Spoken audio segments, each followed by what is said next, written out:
Tonight, the border battle on Capitol Hill. You, sir, are responsible for reducing fentanyl deaths in America. GOP lawmakers grill the Homeland Security Secretary over the administration's handling of the humanitarian crisis on the U.S.-Mexico border. Plus, the Fed's decision on interest rate hikes in the fight to tamp down inflation. And Hunter Biden appears in federal court on tax charges. And unidentified and unexplained. Eyewitness congressional testimony over UFOs. All this and more tonight on Faith Nation.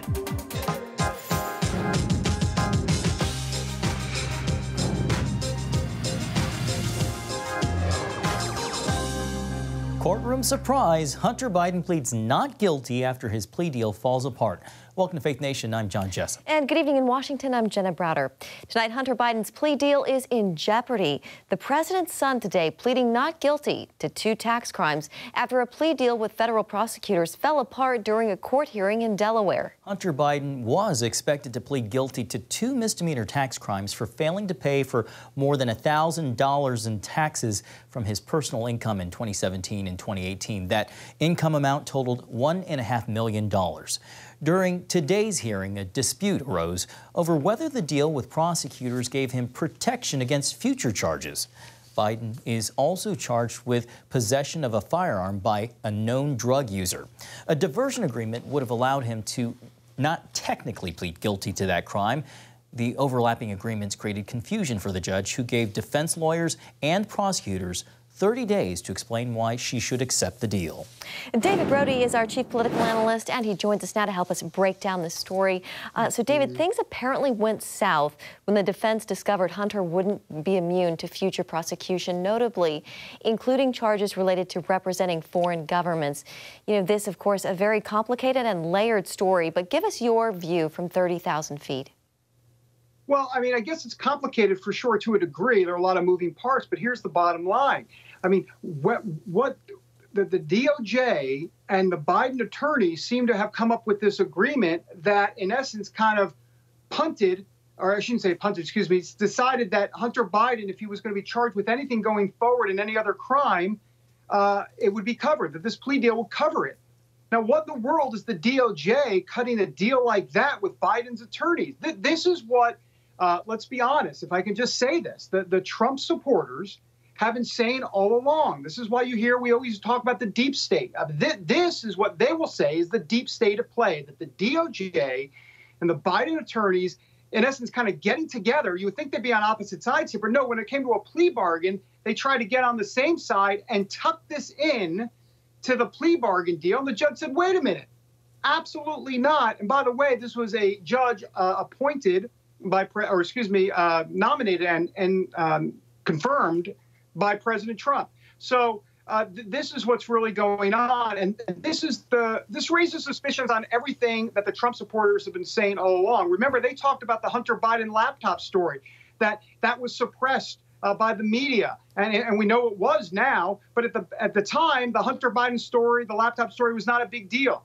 Well, it was a big deal, but it was never really talked about at all during the election in 2020. And now we have this that was ready to be a plea bargain, and now we find out, wait a minute, they were tucking something else in this deal. This is why people are frustrated and have lost faith in public institutions. David, we know that this is not good for Hunter Biden with all the legal implications. Even though he's the one on the hook, what about how it potentially affects President Biden, at least in perception? Could this affect his 2024 election from an analytical standpoint? Well, I don't think this will affect his 2024 bid. I mean, conservatives will try, but good luck with that. That's not what Biden needs to be worried about. What Biden needs to be worried about is whether or not some of these alleged bribery charges continue to take flight by not just Republicans, or whether or not Kevin McCarthy goes forward in the House with an impeachment inquiry. That's a big concern.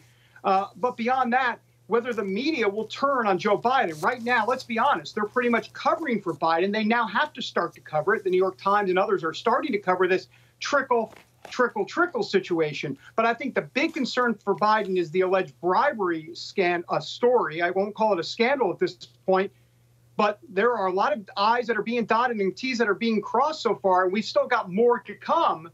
I think that's the big concern for Biden right now. David, you mentioned the possible impeachment charges that could come against the president. How likely is it that we see an impeachment inquiry into the current president, while at the same time we see President Trump himself facing criminal charges on the other side? Is this the scenario John Adams warned about, that the division of the republic into two great parties is to be dreaded as the greatest political evil? Yeah, shocking that a founding father is right on. Absolutely. That's the concern. And in answer to your question, I don't think there's any question that they're going to go forward with an impeachment inquiry. Remember, it's an inquiry. That just, in essence, means that Congress now has all the tools necessary. The House Republicans will have all the tools necessary under the weight of the federal government to go forward and try to find out if there's any there. But the next step clearly would be potential impeachment. What would subcommittee hearings and votes and proceedings and all of that. We'll see if it even gets to that. But I think this is the road Republicans are going down. And this is, we've always talked about being in an ideological civil war, an informational civil war, a cultural civil war. Well, definitely a political civil war. You put it all together, and I think John Adams' words are ringing true now more than ever. All right, we're going to have to leave it there. CBN News Chief Political Analyst David Brody. Thanks so much, David. Thank you, David. You bet.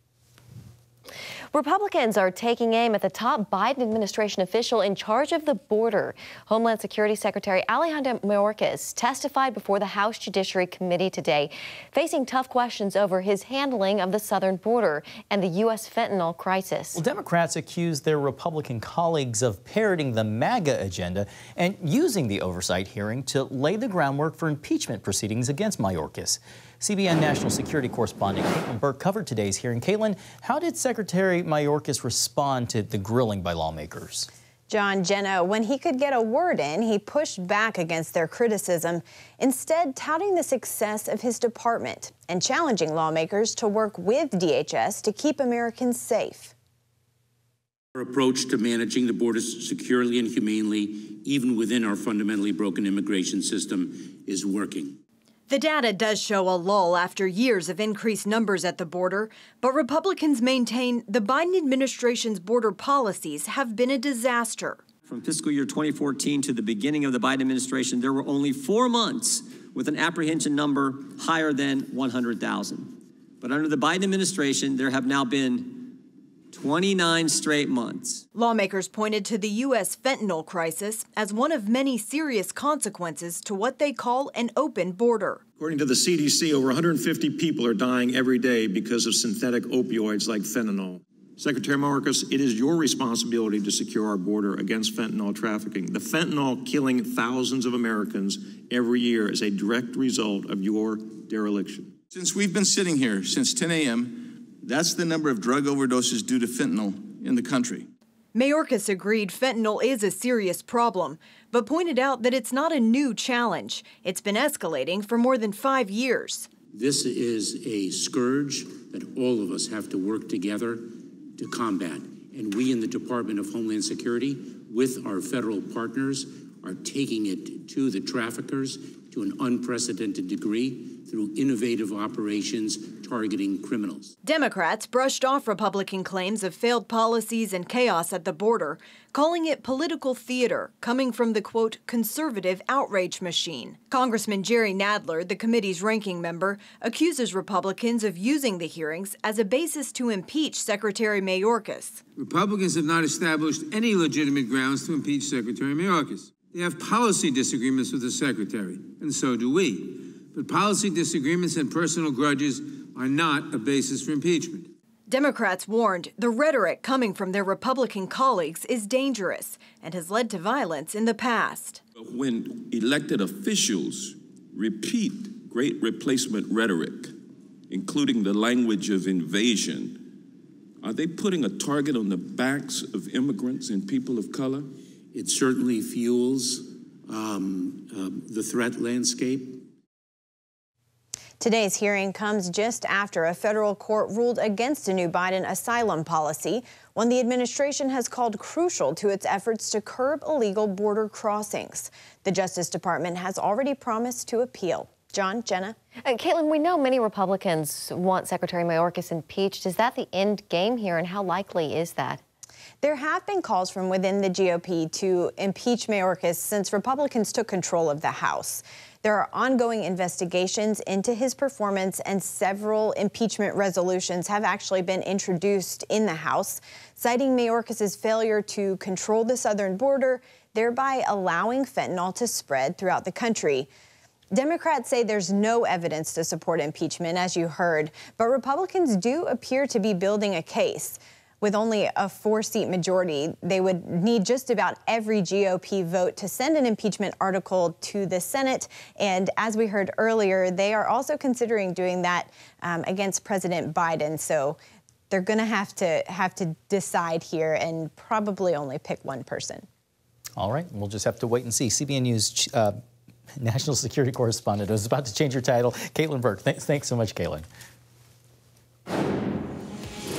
Coming up, the Fed's decision to hike interest rates again, what that means for you and the overall economy when we come back. All right, in economic news tonight, the Federal Reserve escalates the inflation fight once more in its most aggressive series of rate hikes in 40 years. That is right. It is part of an overall effort to slow the economy. CBN News Washington correspondent Hillary Powell is keeping an eye on why Fed leaders say they hope this is the last rate hike for a while. Is that right, Hillary? That's right, John. The rate hike takes the benchmark borrowing rate costs to the highest level in more than 2 decades. Economists say it's meant to slash shopping, slow down spending, but there are visible ways to actually see if that's working. Vacant shops, get used to them this summer. In downtown San Francisco, a bleak scene, a sign hiring is going down, which economists say is a goal of the Federal Reserve.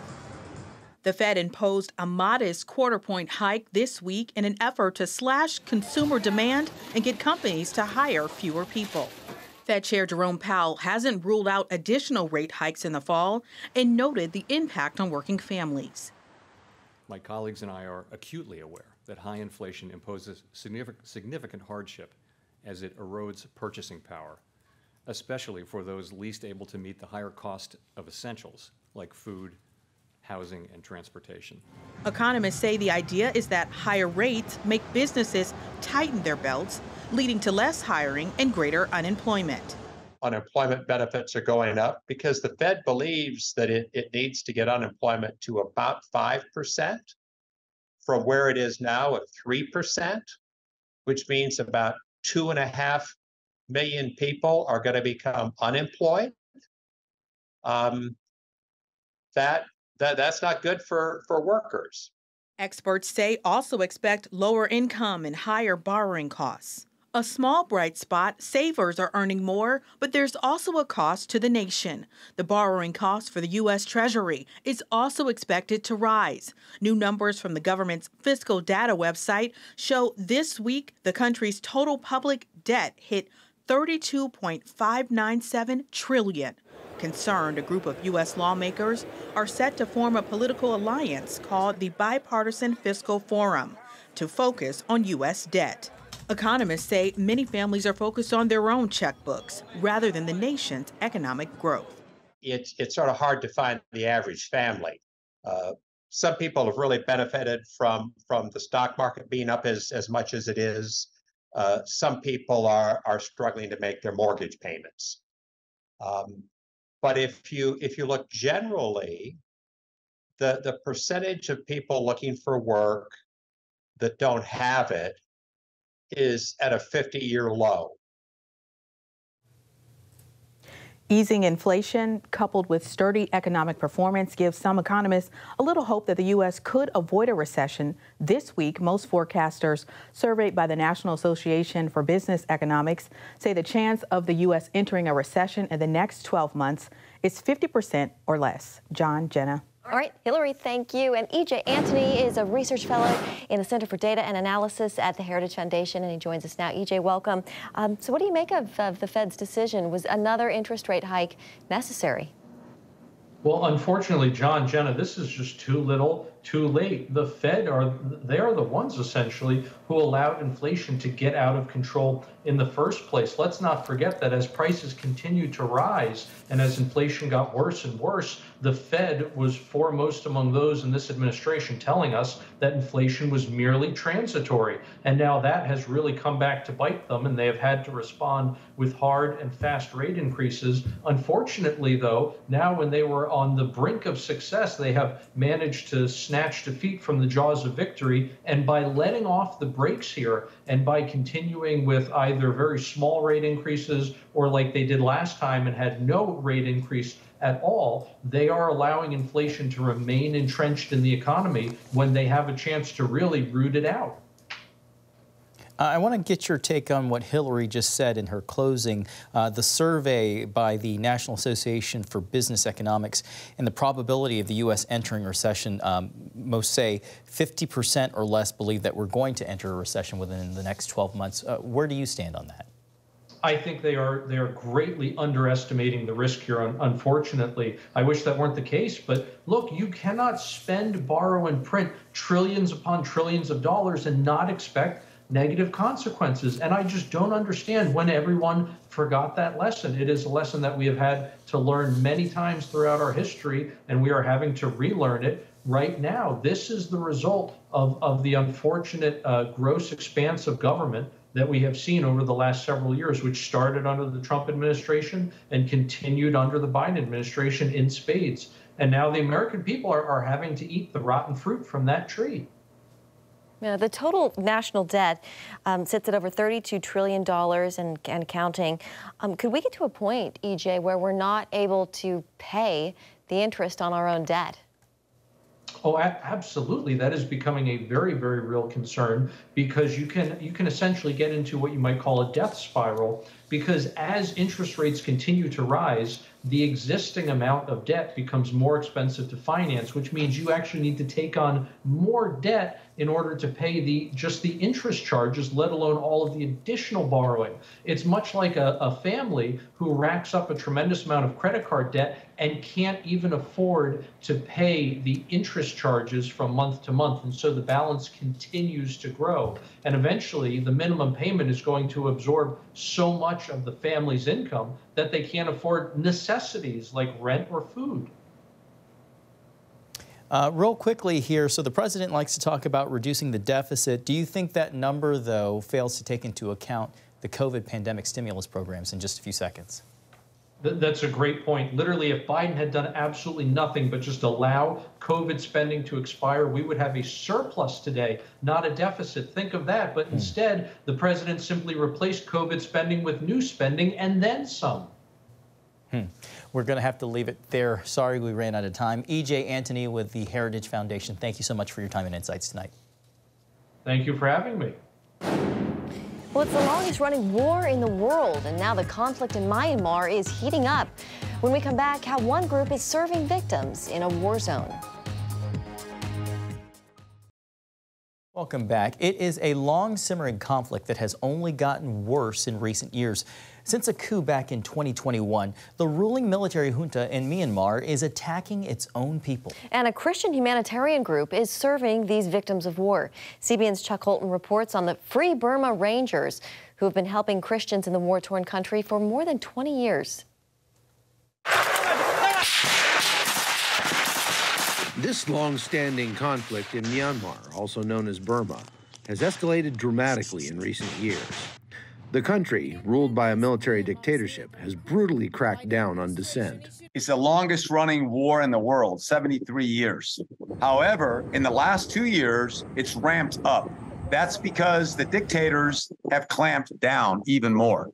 For years, the conflict stayed mainly between the government and ethnic hill tribes. It's now expanded to include many everyday Burmese as well. Housewives, engineers, doctors, elderly, young, old, students said, no, we're not taking it, and went to the streets. The Burma military's reaction was to gun them down.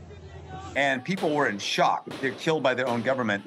So then they started getting literally muskets, crossbows, rocks, and started fighting back. Well, then the ethnic forces have always been fighting. And they ran to the ethnics to get arms, which they got a few, and started fighting and formed what's called People Defense Forces. Those bearing the brunt of the attacks, however, are civilian targets, not rebel militias. We had over 200 airstrikes in 2 months. Every other airstrike hit a hospital, a church, or a displaced person hiding place. That's very intentional.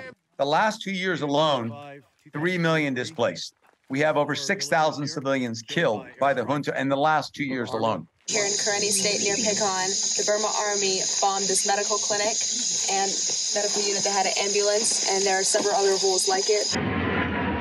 It's not just in Ukraine that Russia is linked with civilian casualties. Kremlin support is also fueling the deadly attacks here in Burma. We don't know if there's Russian pilots in the planes, but we do know there are Russian planes, Russian trainers, Russian MLRS systems, Russian attack helicopters coming at us, and the main target is civilians.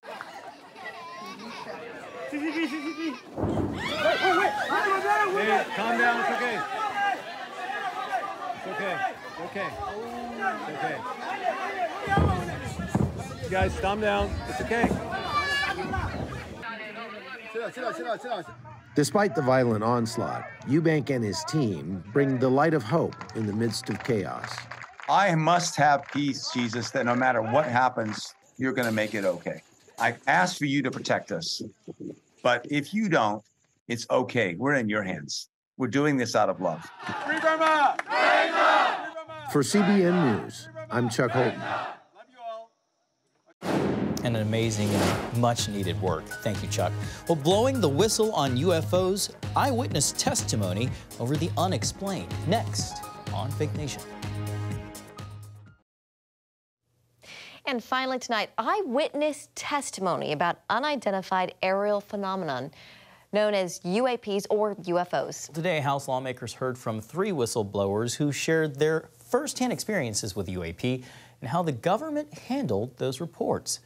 Former combat officer David Grush answered questions from South Carolina Representative Nancy Mace regarding a shocking discovery. If you believe we have crashed craft, stated earlier, do we have the bodies of the pilots who piloted this craft? Biologics came with some of these recoveries, yeah. Were they, I guess, human or non-human biologics? Non-human. Wow. Well, the goal of the hearing, to continue building momentum for greater transparency about the strange encounters documented by hundreds of pilots. What do you think? Yes I don't really have a lot of words about that. I don't really know what to think. UAP, UFO, I don't know. I'm with you. I like thanks, UFO. Thanks for watching Faith Nation. Have a good night.